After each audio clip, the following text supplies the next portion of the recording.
Que la grâce de Dieu soit avec vous tous ce matin.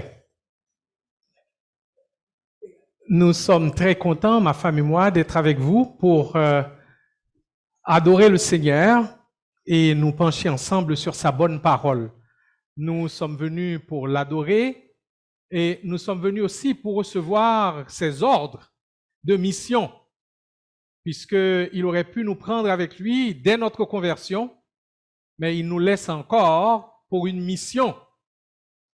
Et nous sommes très contents d'être encouragés par nos frères d'aujourd'hui l'Espoir, qui sont partenaires de cette Église dans cette belle œuvre que vous accomplissez dans la région de la capitale nationale du Québec. Et nous allons ce matin parler de ce thème, ambassadeur de Christ ou agent secret. Ambassadeur de Christ ou agent secret. Et j'aurais pu même ajouter un autre, agent double. Et nous allons ce matin, avant de proclamer la parole, aller au trône de la grâce. Père Céleste, nous sommes ici pour te dire merci pour le privilège de pouvoir nous rencontrer librement dans ce pays pour t'adorer. Nous savons que ce n'est pas le cas pour beaucoup de croyants à travers le monde où il y a la persécution des saints. Nous te demandons pardon de ne pas être aussi zélés que ces gens qui ce matin sont en prison à cause de Christ, qui ont perdu tous leurs biens à cause de Christ, ou qui même sont sur le point de perdre leur vie à cause de Christ.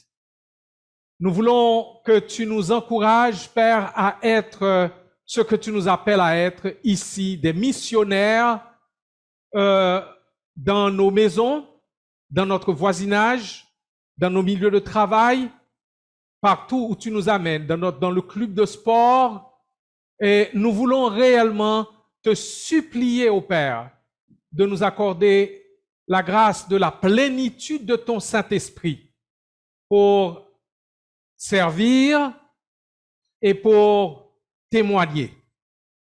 Nous te demandons, Père, d'enlever tout ce qui pourrait nous empêcher d'être à l'écoute. Il y a tant de souffrance et de douleur dans ce monde. Il y a tant de personnes qui sont sous le poids de lourds fardeaux. Nous prenons ces fardeaux pour venir les déposer à tes pieds, les remettre à Jésus qui nous a dit de venir à lui qui est capable de prendre nos fardeaux et de nous donner le repos. Père, donne-nous un cœur réceptif, accorde-nous la volonté de mettre en application ce que tu nous diras et donne-nous de profiter des opportunités que tu nous donneras cette semaine pour faire la mission pour laquelle tu nous laisses encore en vie ici-bas alors que tu nous transformes à l'image de ton Fils. C'est dans le précieux nom de Jésus que nous t'avons ainsi prié. Amen. Frères et sœurs en Jésus-Christ,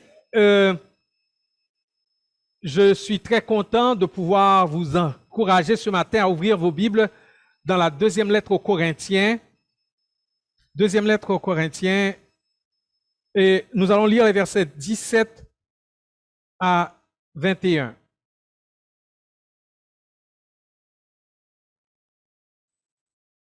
De Corinthiens, chapitre 5, versets 17 à 21. Ambassadeur de Christ ou agent secret. Je vais lire pour vous. Si quelqu'un est en Christ, il est une nouvelle créature.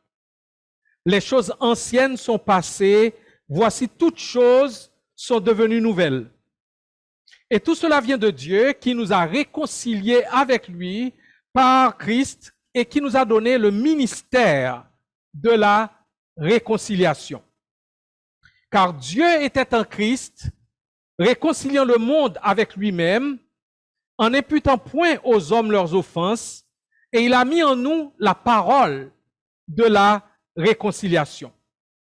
Nous faisons donc les fonctions d'ambassadeurs pour Christ, comme si Dieu exhortait par nous. Nous vous en supplions au nom de Christ, soyez réconciliés avec Dieu.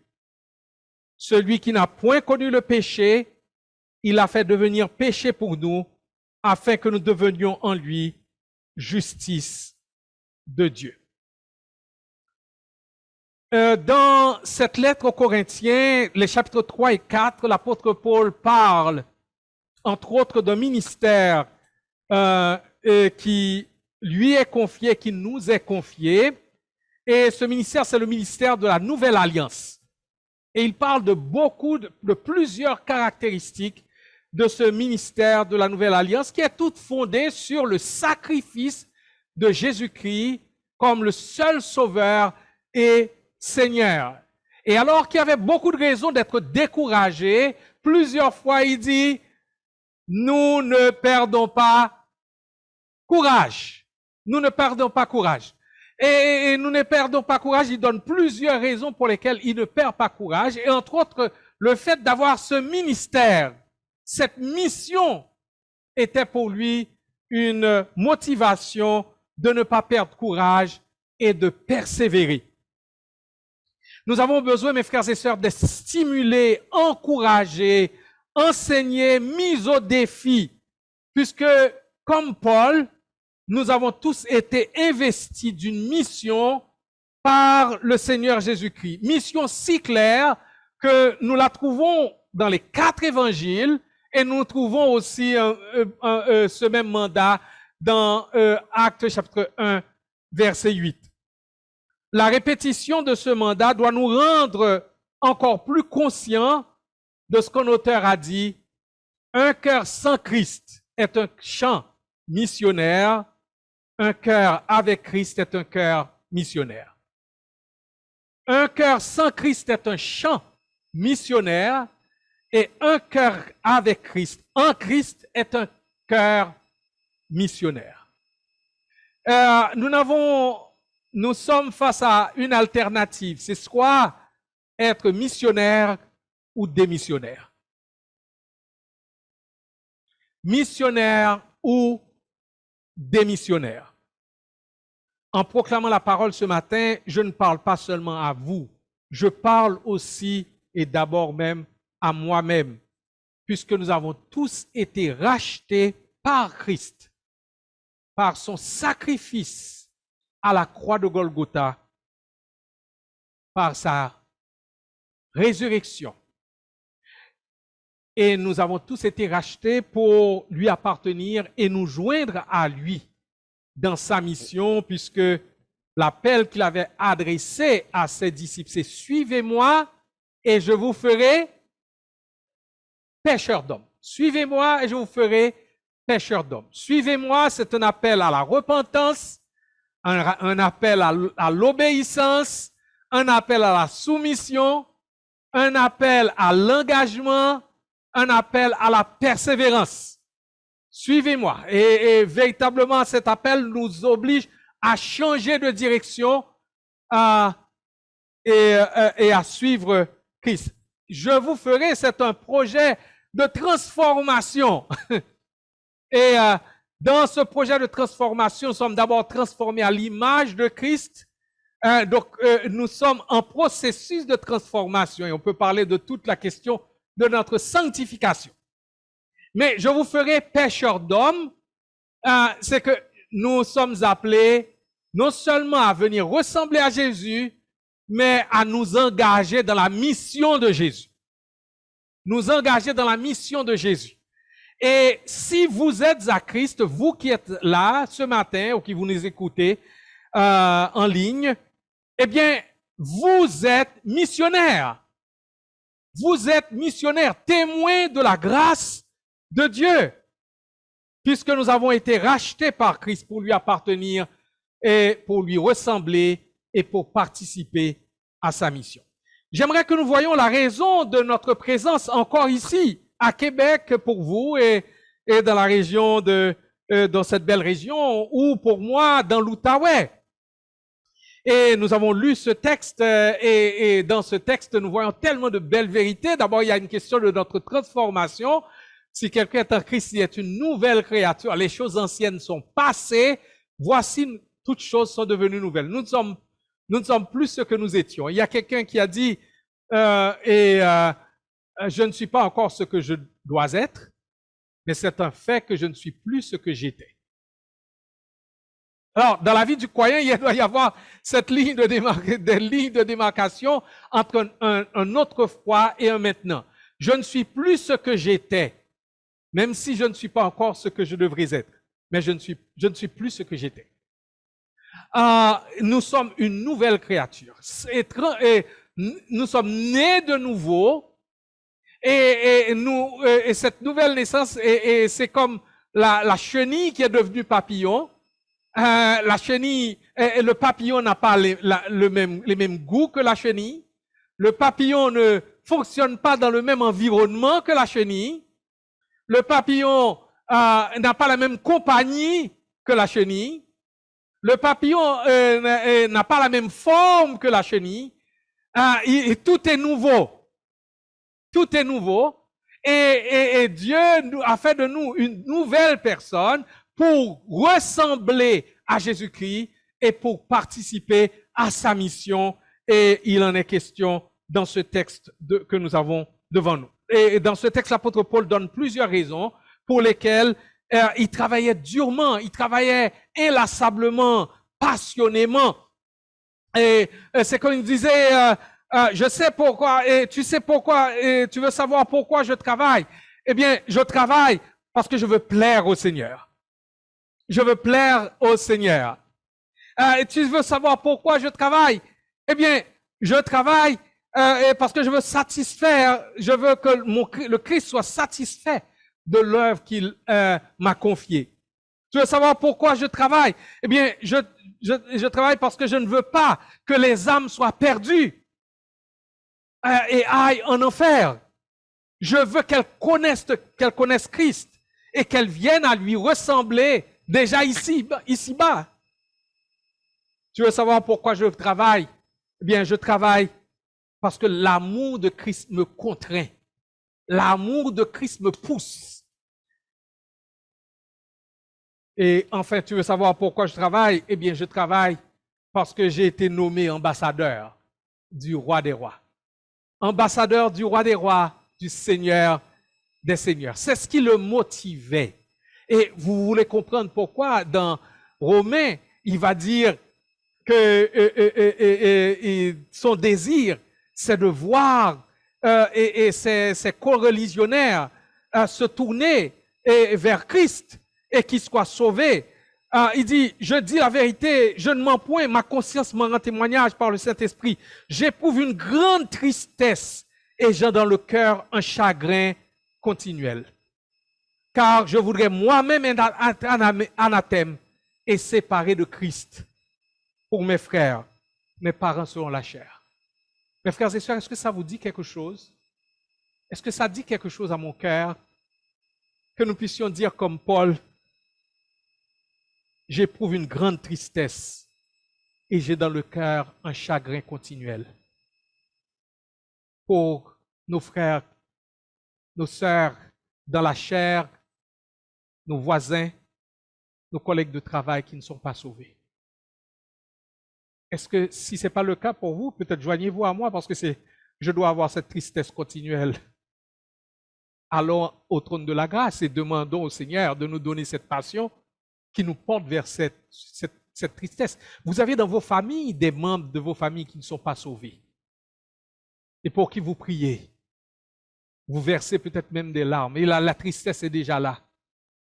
Mais nous devons aller au Seigneur pour dire, Père, je regarde les Québécois de souche et d'adoption, mais mon cœur est indifférent. Ils cheminent vers l'enfer et si une catastrophe se passe, tous ces gens qui ne connaissent pas Christ, risquent de basculer dans l'enfer éternel. Donne-moi cette tristesse, ce chagrin qui me porte dans tes bras et qui me porte vers l'intercession. Ô Père, je ne suis pas le seul à vouloir éprouver les sentiments de Paul. Je ne suis pas le seul à vouloir à regarder les gens à travers tes yeux et à les voir comme des gens qui sont suspendus sur le feu éternel, retenus seulement par le fil de ta miséricorde. Oh, donne-nous cette passion pour les perdus. Cette passion qui poussait Paul à dire qu'il voudrait même être anathème et séparé de Christ pour ses frères. Donne-nous cette passion pour les âmes perdues. Dans nos familles, dans nos milieux de travail, dans notre voisinage, dans le voisinage de cette Église. Ô Père, fais-nous cette grâce. Oui, faites-nous cette grâce par Jésus-Christ. Amen.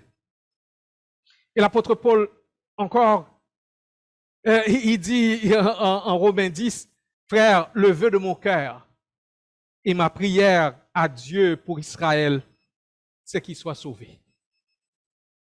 Le vœu de mon cœur et ma prière, c'est qu'il soit sauvé. À cause de ce qu'il avait lui-même expérimenté et de l'amour de Christ qui le pressait, il voulait voir les gens être sauvés.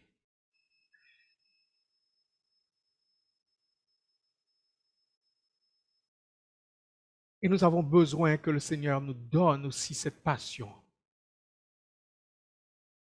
Puisqu'il a fait de nous de nouvelles créatures, et nous voyons toutes les raisons pour lesquelles Paul était si passionné pour partager l'Évangile, que nos cœurs soient aussi enflammés par ces mêmes motifs.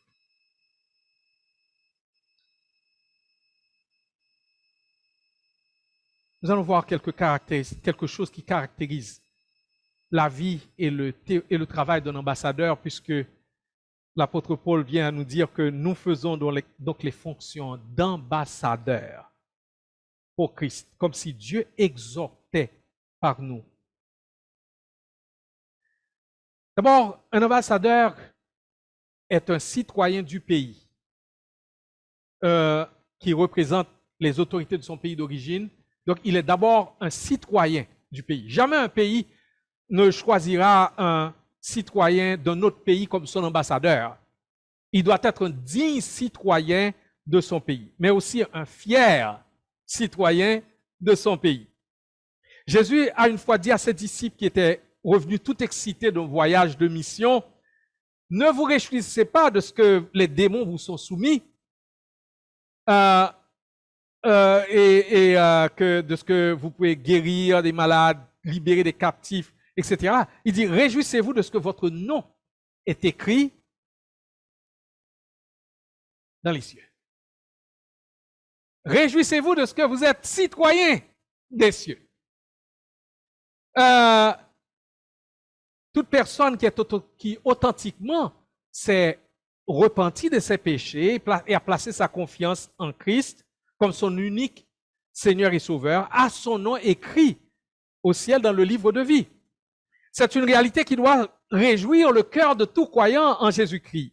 Et cette réalité nous fait aussi prendre conscience que nous sommes citoyens, non point premièrement de notre pays d'origine, mais depuis que nous sommes sauvés, citoyens du ciel.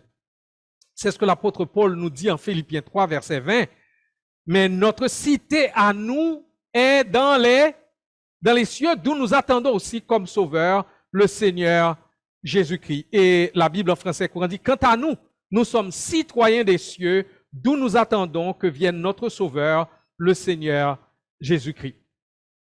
Est-ce que nous vivons chacune de nos journées avec la pleine conscience de la réalité que nous sommes citoyens des cieux, que nous sommes étrangers et voyageurs, que nous soyons au Canada ou ailleurs, que vous soyez québécois, congolais, camerounais, tchadiens, haïtiens, salvadoriens, mexicains, malgaches, Karen aussi, c'est ça?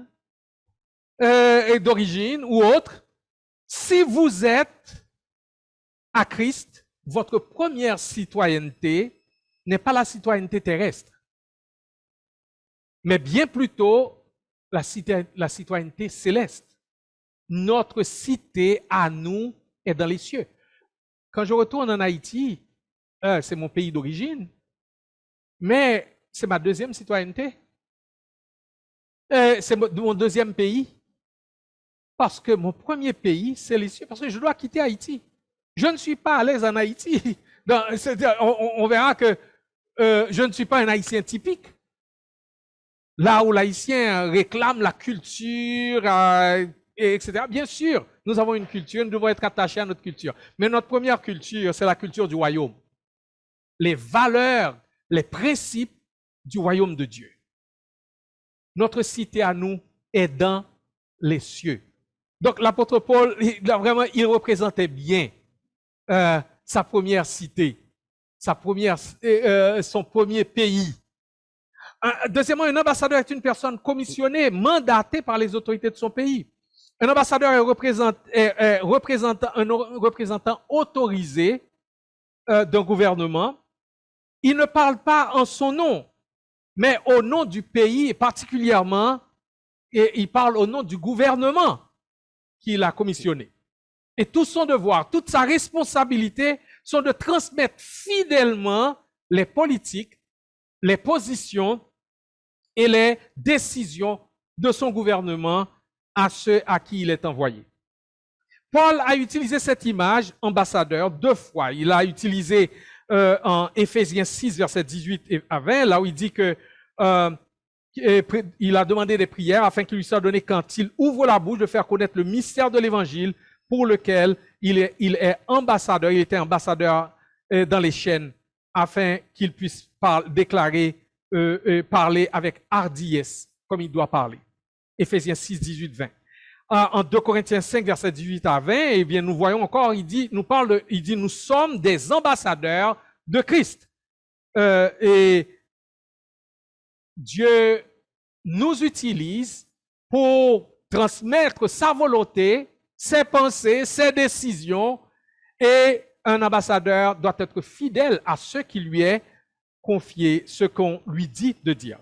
Paul s'appelait un ambassadeur parce qu'il savait que lorsqu'il proclamait les faits, les promesses de l'Évangile, mais aussi les avertissements de l'Évangile, eh bien, il le faisait au nom de Christ. Il déclarait le message du Christ au monde. Et la figure de l'ambassadeur souligne l'autorité que Paul avait en tant que représentant de son Seigneur. Et nous devons être tellement imprégnés du message du Seigneur que lorsque nous parlons, on dit, mais c'est la parole du Seigneur. Nous ne nous mettons pas au-dessus du Seigneur pour confectionner un message à nous, mais celui que nous transmettons, c'est le message du Seigneur. Et c'est là la commission du gagneur d'âme. Regardez si vous le faites maintenant au verset 18. Et cela vient de Dieu qui nous a réconciliés avec lui par Jésus-Christ et qui nous a donné le ministère de la réconciliation. 2 Corinthiens 5, verset 18. Et comment sommes-nous réconciliés? Eh bien, c'est par Jésus-Christ. Il nous a été donné le ministère de la réconciliation. Laissez-moi vous dire ceci avec la plus grande simplicité, mais aussi avec la plus grande assurance. Dieu vous a appelé au ministère si vous êtes sauvés. Dieu vous a appelé au ministère. Dieu vous a donné le ministère de la réconciliation. C'est notre premier ministère. Et quels que soient les dons que vous pouvez avoir, que vous allez exercer, mais quant à notre mission, le ministère est le même. Dieu nous a donné le ministère de la réconciliation, de sorte qu'il n'y a pas une seule personne sauvée ici qui devrait dire que communiquer l'évangile n'est pas pour moi, c'est pour les évangélistes, c'est pour pasteur Stéphane Couture, c'est pour les anciens, c'est pour les moniteurs d'école du dimanche. C'est aussi pour vous si vous êtes sauvés. Parce que Dieu vous a donné le ministère de la réconciliation. Et quel est votre message? Dieu était en Christ, réconciliant le monde avec lui-même, en n'imputant pas aux hommes leurs offenses. Il nous a donné et on n'impute pas aux hommes leurs offenses. Dieu a pris son Fils Jésus-Christ qui est venu dans ce monde, qui a vécu dans l'obéissance totale à ce que le Père exigeait, et alors qu'il ne méritait pas du tout la mort, puisque le salaire du péché, c'est la mort, il n'a jamais péché, puisqu'il a été tenté en toutes choses sans commettre de péché, eh bien, il a été injustement accusé, condamné, il a pris ta place et ma place, il a porté sur lui-même la peine du péché que nous devions connaître, et sur la base de ce qu'il a fait à la croix, Dieu nous impute sa justice à lui.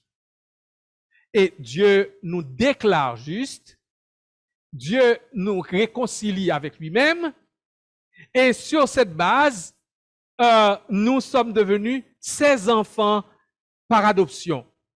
Mais maintenant, comme nous sommes devenus aussi ses ambassadeurs, nous sommes appelés à dire aux autres que nous avons un message extraordinaire que nous avons expérimenté et qui est aussi pour eux. On dit que l'évangélisation, c'est un mendiant qui a trouvé du pain et qui va chercher d'autres mendiants pour les amener là où il a trouvé du pain.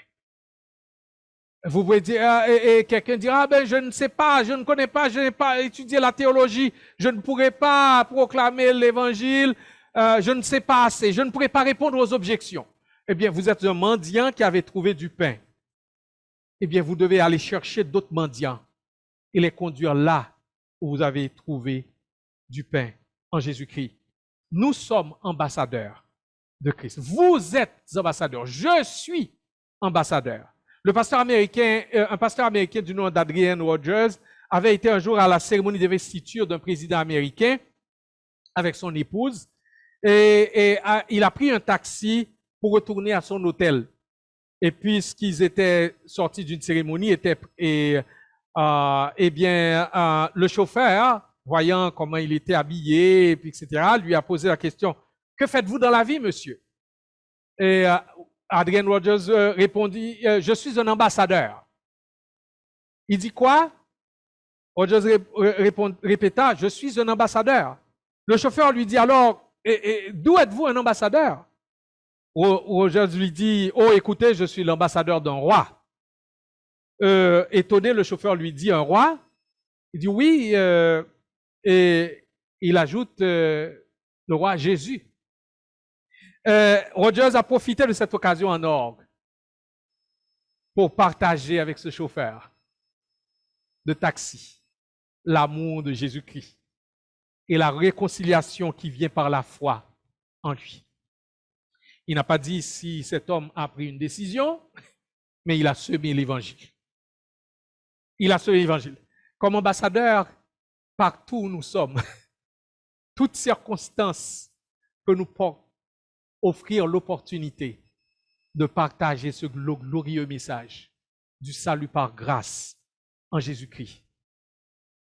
Troisièmement, un ambassadeur est un représentant de son pays, de son gouvernement. Nous avons dit qu'il devait être premièrement un citoyen, mais il représente son gouvernement.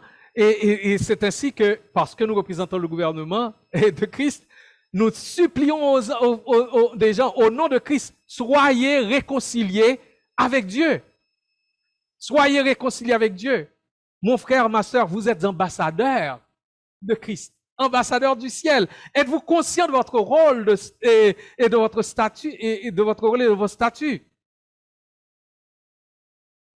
Vous êtes ambassadeurs, je suis ambassadeur. N'ayez pas l'idée que vous êtes une cinquième roue, que vous n'êtes pas important. Qui pourrait avoir un plus grand honneur? Qui pourrait avoir une commission plus grande que d'être un ambassadeur? Qui pourrait avoir un message plus grand que le message de réconciliation?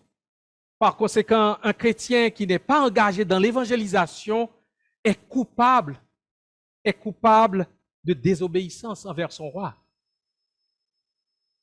Je ne viens pas pour vous culpabiliser, mais pour vous encourager. Pour vous dire, c'est là la mission, notre mission. Et que nous devons crier au Seigneur pour dire, Seigneur, je ne suis pas zélé, je ne suis pas chaud, je ne suis pas enthousiaste pour faire cette mission. Et j'ai besoin que tu me remplisses de l'Esprit d'en haut, parce que Jésus qui avait dit, vous recevrez une puissance, le Saint-Esprit survenant sur vous, vous serez mes témoins à Jérusalem, dans toute la Judée, dans la Samarie et jusqu'aux extrémités de la terre. Vous et moi, nous sommes incapables de faire cette mission par nous-mêmes. Nous allons trouver tant d'objections. Oh, nous avons peur. Nous avons des papillons à l'estomac quand c'est le temps de le faire. J'ai encore des papillons lorsque je suis allé faire des camps aujourd'hui, l'Espoir, à Tracadie, à Gatineau. On va rencontrer les gens. J'ai des papillons à l'estomac, mais on a prié, on dit Seigneur, donne-nous la volonté de le faire, donne-nous la capacité de le faire. Et après, lorsqu'on est retourné, on était très contents de l'avoir fait. On dit Seigneur, merci pour la force que tu nous as donnée. Eh bien, l'Esprit de Dieu va vous donner la capacité de le faire. Et lorsque vous semez, vous ne savez pas ce que cette parole produira, mais elle est puissante en elle-même pour amener à salut en Jésus-Christ. Vous avez semé, peut-être quelqu'un d'autre va arroser. Vous n'allez peut-être pas être la personne qui va récolter là où vous avez semé, mais quelqu'un d'autre va récolter. Parce que nous formons une équipe. Nous formons une équipe. Et on forme une équipe avec aujourd'hui l'Espoir. Et quand ils partent en mission, eh bien, ceux qui sont sur leurs genoux en prière, nous formons une équipe. Ceux qui vont distribuer aussi et font partie de l'équipe. Pour que Dieu lui-même qui fait croître puisse faire croître.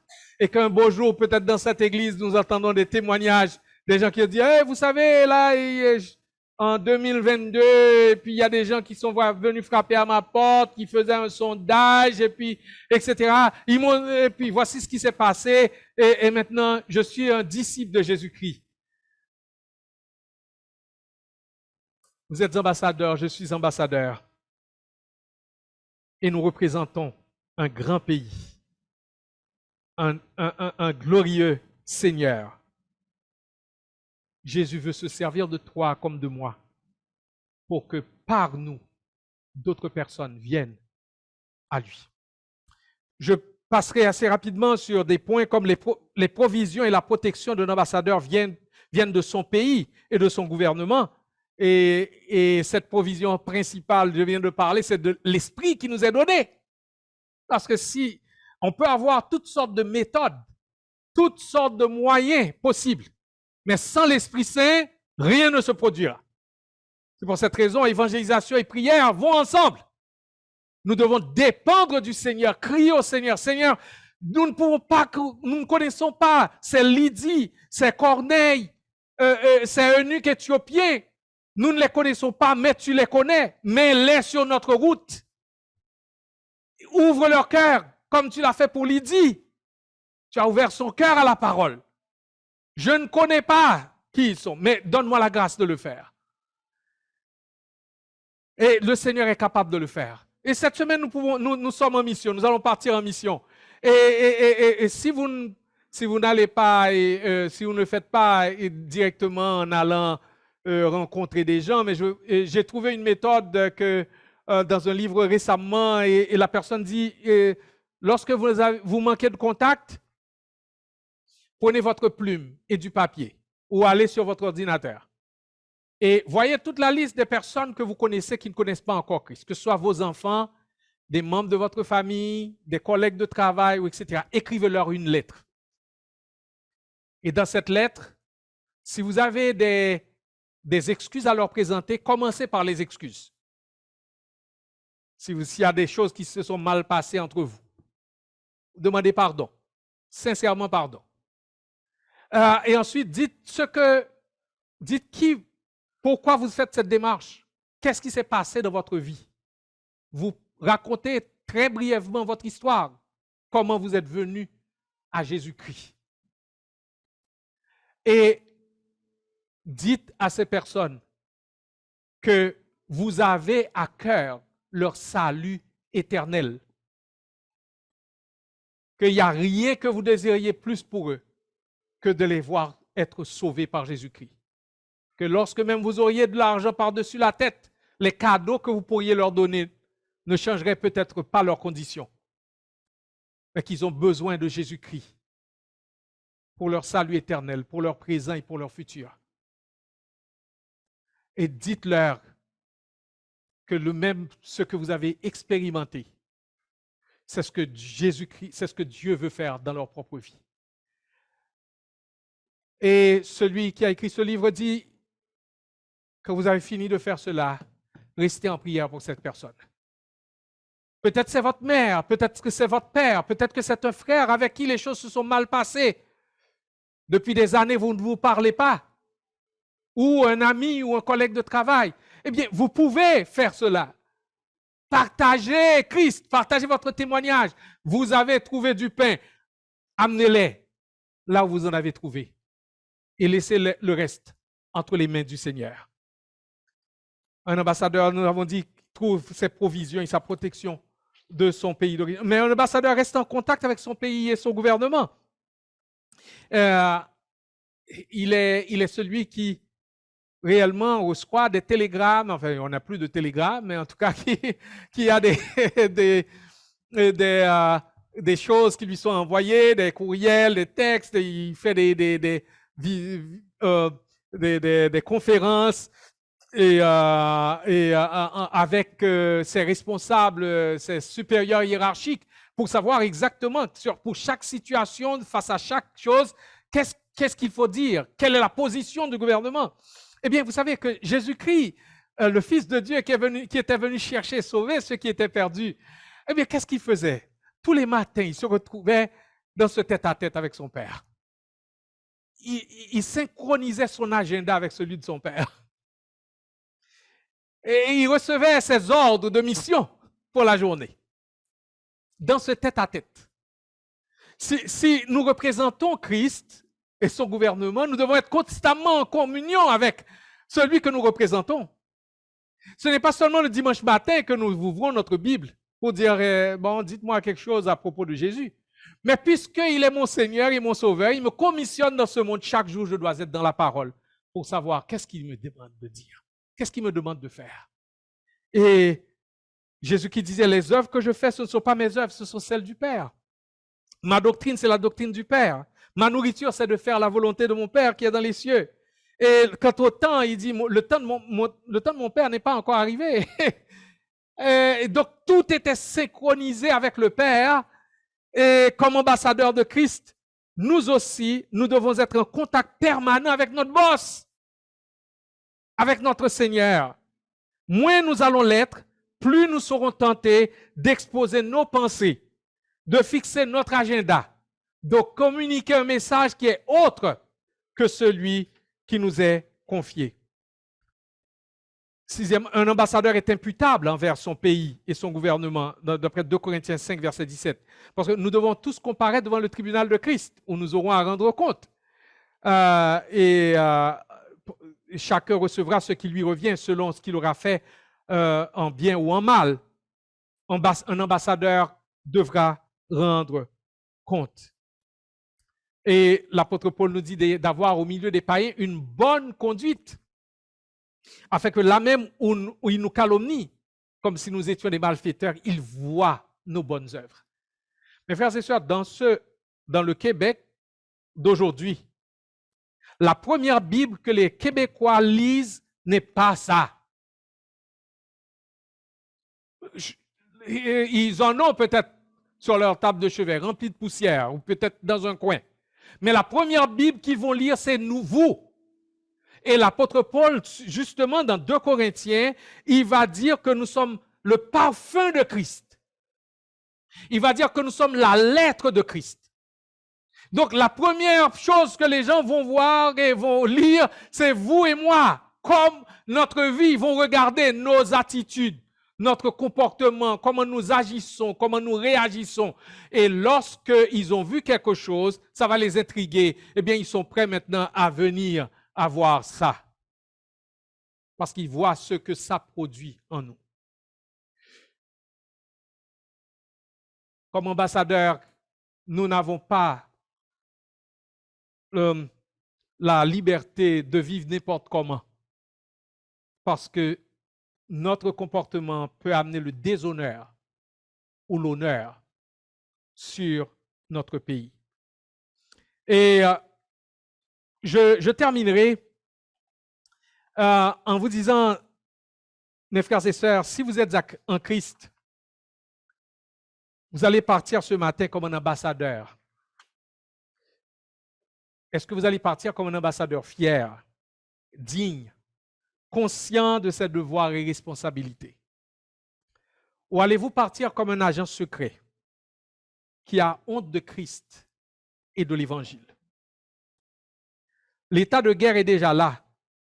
Notre gouvernement n'a pas besoin d'agents secrets, encore moins d'agents doubles. Il a besoin d'ambassadeurs qui, au nom de son gouvernement, va offrir la paix, non pas selon les conditions des hommes, mais selon les conditions de Dieu. La repentance envers Dieu et la foi en son Fils Jésus-Christ. Allons dans tous les secteurs de Québec. Allons dans tous les lieux de travail de Québec, dans tous les quartiers de Québec, et même du Québec, et partout ailleurs, comme des ambassadeurs de Christ. Donnons la main à nos partenaires de différents ministères, comme aujourd'hui l'Espoir et bien d'autres encore, dans cette mission qui nous est commune. Nous ne saurions accomplir cette mission dans l'énergie de la chair, sans la puissance de l'Esprit de Jésus-Christ agissant en nous. Nous allons toujours trouver toutes sortes de raisons de ne pas accomplir notre mandat. Nous n'avons pas assez de temps. Nous n'avons pas assez de connaissances. Nous sommes des gens introvertis. Nous n'avons pas de réponse aux diverses objections que les gens peuvent nous faire. Nous sommes plutôt de nature timide. Nous n'avons pas d'expérience dans l'évangélisation. Nous n'avons pas suivi assez de cours sur l'évangélisation. Laissez donc répondre la femme samaritaine après avoir rencontré Jésus. Qu'est-ce qu'elle a dit? Tout ce que je sais, c'est ce qu'il m'a dit, tout ce que j'ai fait. Ne serait-il pas le Messie? Venez le voir. Allez donc parler à l'aveugle-né. On lui pose plein de questions, on essaie de le comprendre. Il dit, tout ce que je sais, c'est que j'étais aveugle. Maintenant, je vois. Et quand on le presse, il dit, ne voulez-vous pas croire en lui aussi? Laissez parler les différentes personnes qui ont bénéficié de l'intervention de Jésus-Christ dans leur vie. Ils n'avaient pas de connaissance des docteurs de la loi, ni des disciples d'Hillel, de Shammai, ni de Gamaliel, mais ils avaient rencontré Christ. Et si vous avez rencontré Christ authentiquement, eh bien, vous êtes ambassadeur et vous avez le travail à aller faire. Que l'Esprit de Dieu vous remplisse pour aller faire ce travail dans la puissance de son Esprit. Que Dieu vous bénisse abondamment.